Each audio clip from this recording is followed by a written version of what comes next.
everyone, thank you so much for joining me. I'm Kay from Kay West Wigs on Instagram and YouTube. So today is aimed at different demographics, if you like. It's people who got their first wig, got the box, and thinking, now what? It's also for people who have been wearing wigs for a while and are interested in seeing this new style by Ellen Wille called Ready Monopart, and it's in the color Pearl Blonde Rooted. So it's like an unboxing, advice, review type of mixed little video for you. I hope you find it useful.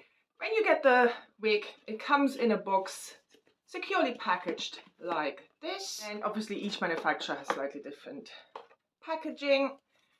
And with Ready Monopart, because it's a heat-friendly wig, so that means you can add heat to the fibers and change the wave pattern, curl pattern, straighten it out, whatever you want to do.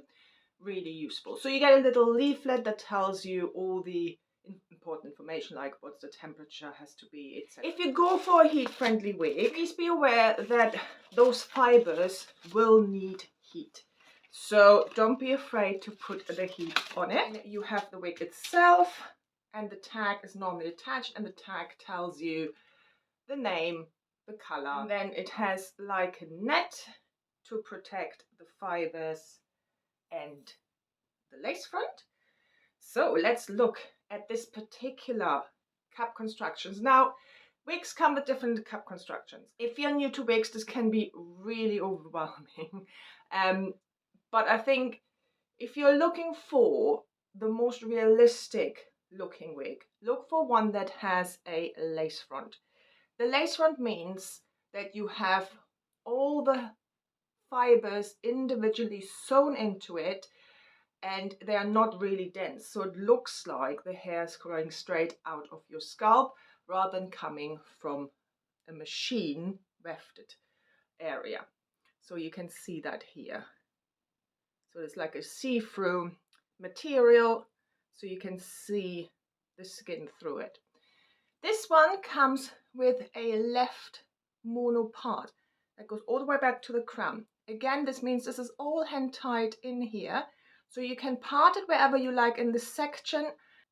It will look like the hair is growing out of your scalp where you part it. With this particular one, you have open wefts, which allows for stretch and air circulation, so it's not as hot as maybe a hand-tied cap could be.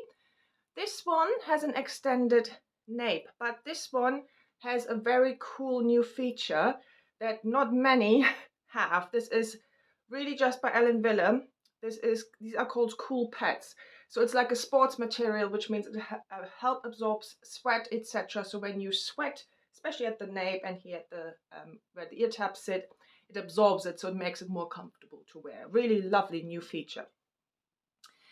Then you have Velcro adjusters. So these adjusters are there for you to make this wig sit tight on your head or loosen it if it is too tight. So there's quite a lot of room. So you just open it up and then you tighten it. We have ear tabs, and these ear tabs also have that cool pad technology. Again, sweat absorbent, really, really comfortable to wear.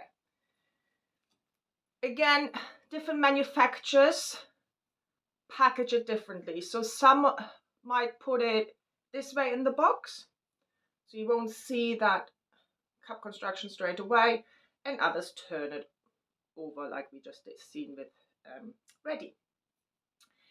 So what you also will see is a zigzag parting. I would say about 85% of new wigs that are straight from the manufacturer or straight from the factory will have a zigzag parting. That's just what they do. I don't know exactly why. To make your wig look realistic, I would suggest to take that zigzag parting out, and I will show you how I do that. So this is the color Pearl Blonde Rooted. It's a lovely color. It's one of my new favorites. I used to love Light Bernstein Rooted, still love it, but this one for some reason is more me at the moment. The first thing you do when you get a new wig is shake it, because the fibers have been sitting quite clumped up on the cap, So that will then not allow for natural movement. So when you loosen those fibers off the cap, it just allows that kind of really, yeah, more natural looking movement. You have the tag on the wig itself. I would suggest not to take it off until you are sure that you want to keep that wig. So one thing to consider is, if you want to return a wig, not all retailers accept it due to hygienic reasons. So check before you buy if they have that. And others are really, really strict in what you're allowed to do or not allowed to do to the wig, so so you can send it back. One thing is, you should really only try it on. Don't use any products on it. Don't get rid of the zigzag parting. Just put it on, see if it fits, see if you like the color, see if you like the cut. These are the main things. Then decide if you want to keep it.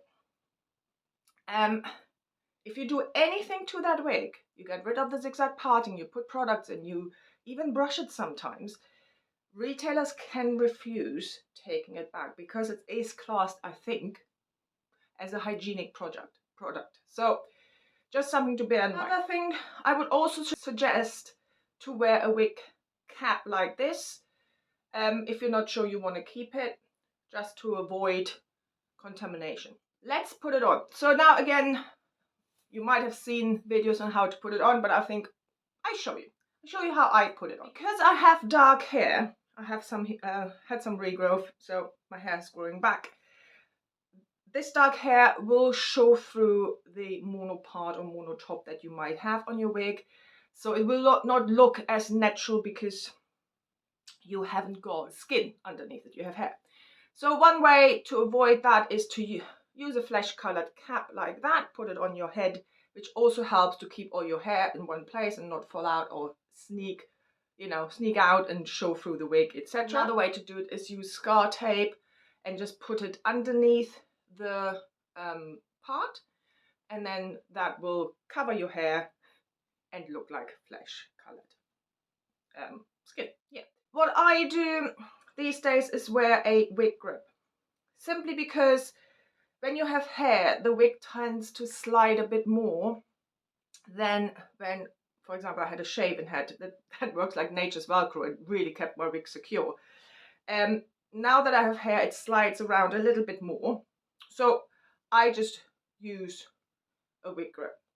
That also helps to move all these really short hairs that I have here in front back, and move it back just behind your hairline. So I do it this way. I hold it by the nape, put my thumbs here just for better grip, and then I just pop my head into the wig. Then I do the flip, which is my favorite bit of putting on any wig, because it just gives you kind of the idea of what it looks like. Move it using the ear tabs so you don't tear on the very delicate lace front.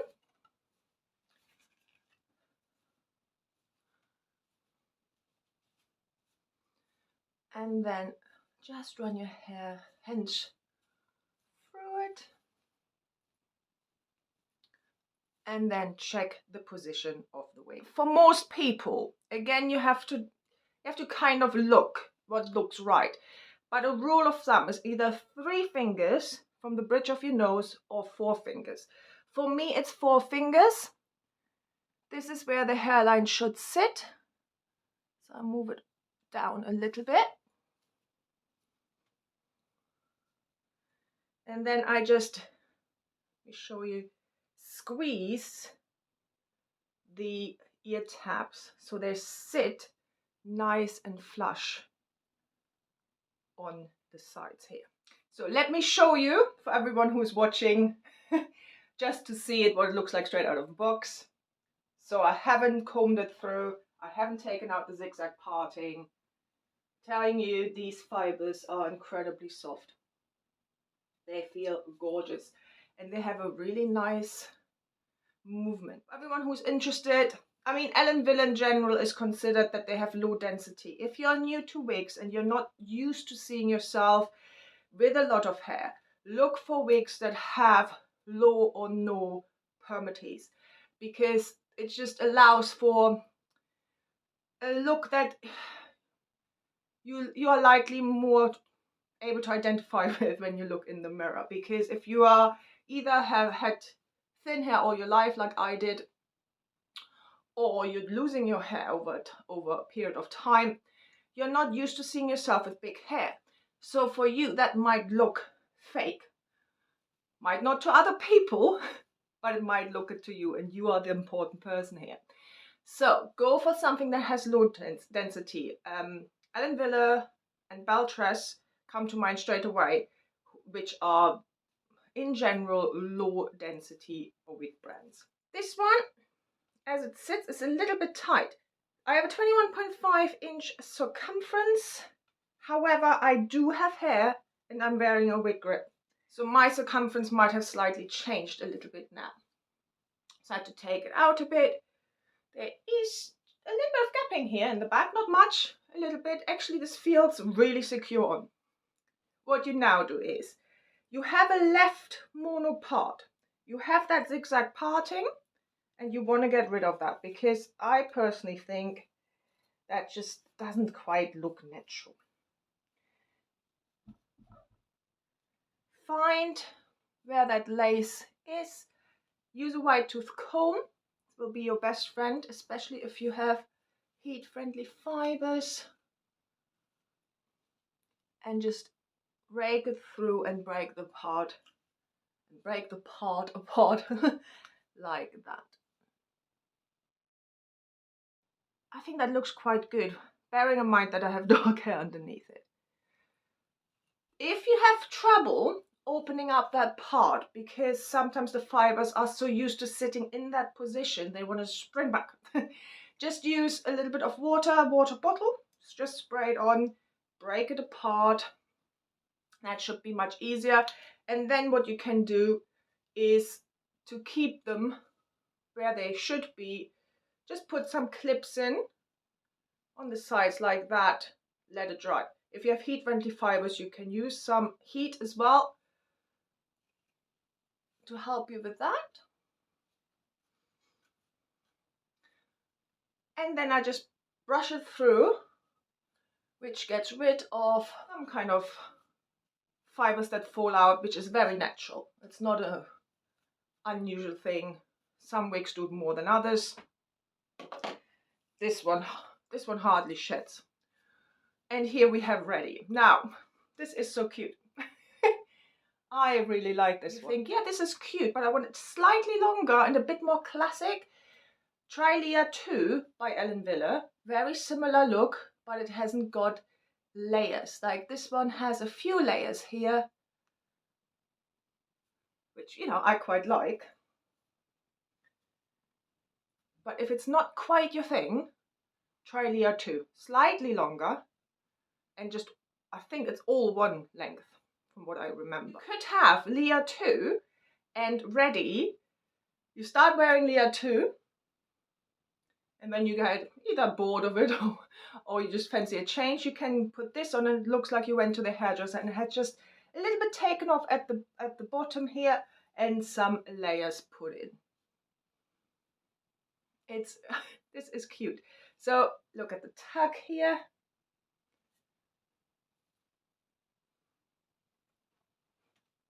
This is a cute piece. I like it. This is a kind of piece, I think, it's a great starter piece. It's not too long. It's not going to be in your way all the time. It's not, you know, hard to deal with, even though it's heat-friendly fiber. It's straight.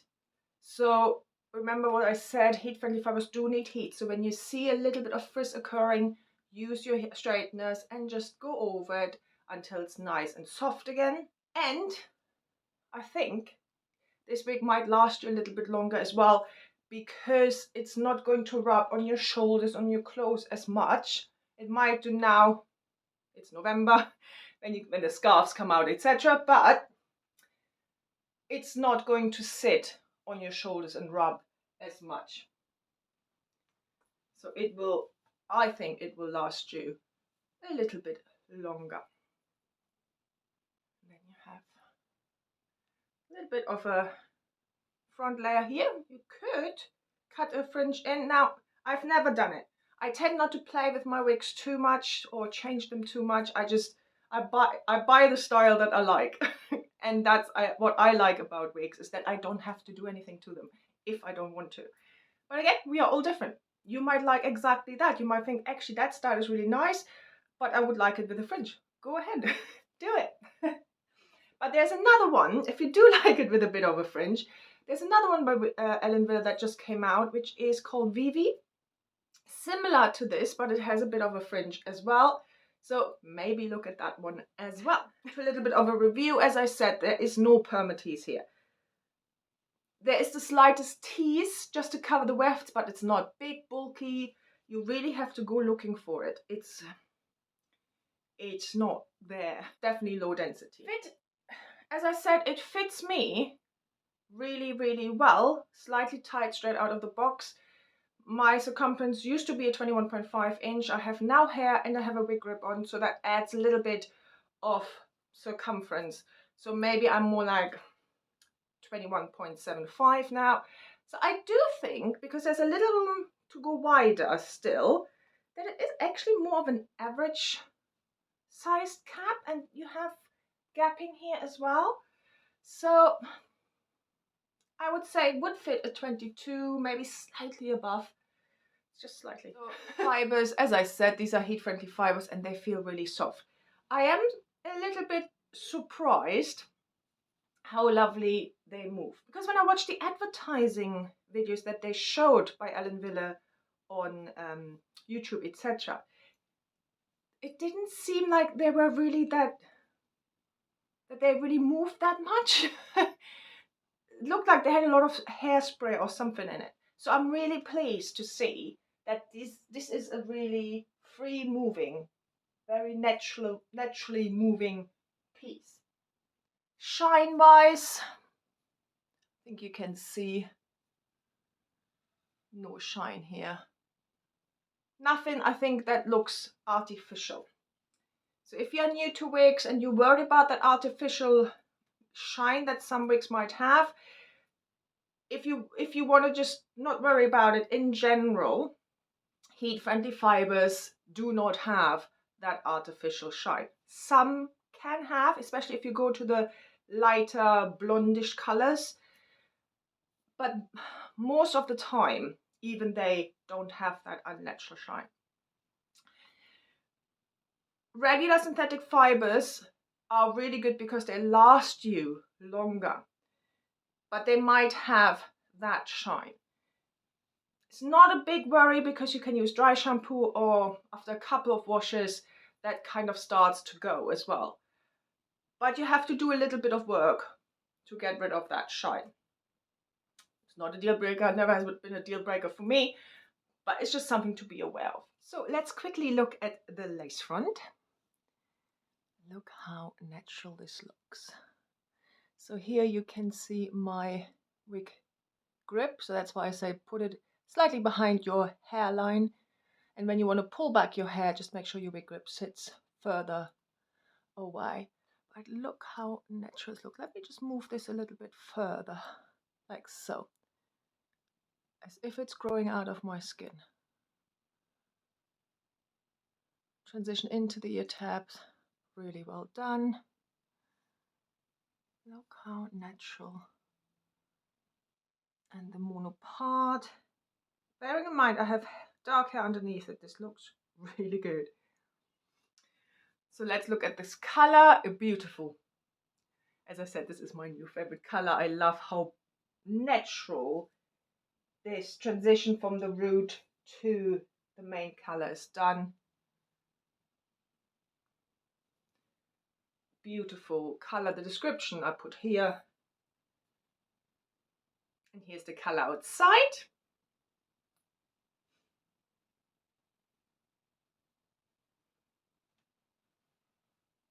So styling on this one, it's a shorter piece, which I'm not sad about. I really get into these kind of medium length, short chin length, medium length pieces. I love them for every day. They are just so uncomplicated to wear, easy to manage. So I quite like it to wear it with one side tucked. That's my favorite way of wearing these. I think it's a cute look. Because you have that low density, you can do that easily. One side, both sides. You have the amazing lace front, and then you can pull away the front. Let me see if you can do a half up, half down. You can, but I would probably suggest to have some clips in the side here, simply because there are some layers in here and they probably fall out throughout the day, and just to keep this look intact, you might want to add that, but it's cute, right? So I really hope you enjoyed this kind of mixed video, which is aimed at people who are just starting out on their wig journey, but also people who are interested in this new style by Ellen Wille. If you enjoyed it, please like and subscribe, and maybe follow me on Instagram at @KWestWigs.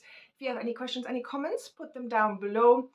And don't forget, the link to this piece is down below in the description box. Have a wonderful, wonderful day, and I hope I see you very soon.